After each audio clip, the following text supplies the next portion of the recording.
આજે લોકો બધા બુદ્ધિશાળી થઈ ગયા, ખૂબ આગળ વધ્યા, પણ આજે બધાની દિવસે ને દિવસે ધીરજ ઘટતી જાય છે.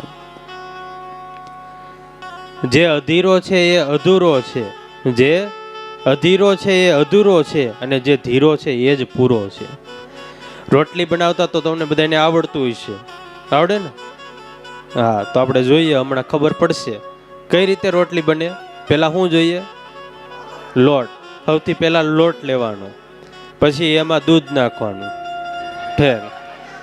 હા, પાણી પહેલા પાણી નાખવાનું. તેલ ને મીઠું તો હોય જ નહીં. પહેલા મીઠું નાખવાનું, પછી તેલ નાખવાનું, પછી પાણી નાખવાનું, પછી લોટ બાંધવાનો, પછી લુવા કરવાના, પછી વણવાની, પછી લોટી ઉપર મૂકવાની, પછી શેકવાની, પછી ખાઈ જવાની.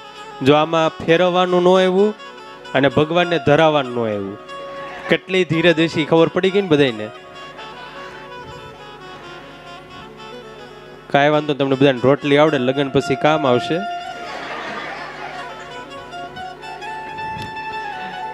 પહેલી વખત જ્યારે રોટલી કરતા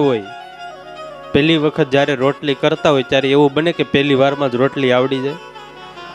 એ તો જે રોટલી બનાવતો એને ખબર હોય પેલા ભારત ને પાકિસ્તાનના નકશા જ થયા હોય.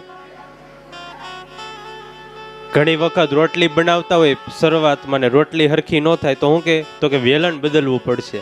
આમાં આપણો તો કઈ વાક નથી, આ વેલણ હરખું નથી. ત્યારે વેલણ બદલવાથી રોટલી સારી ન થાય, વલણ બદલવાથી થાય. ધીરજ રાખવી પડે, ધીરજ રાખે તો એને આવડે. સ્વિમિંગ શીખવું હોય, તરવાનું, તો એમાં કઈ એવું હોય એપ્લિકેશન તમે ઇન્સ્ટોલ કરો ને તરતા આવડી જાય? એ તો ધીરજ રાખવી પડે. જો એમાં ઉતાવળે કરવા જાય, ઉતાવળા થાય તો પાણીમાં ડૂબી જાય ને રામ બોલો ભાઈ રામ થઈ જાય. ત્યારે જીવનમાં જે ધીરજ રાખે એ આગળ જાય.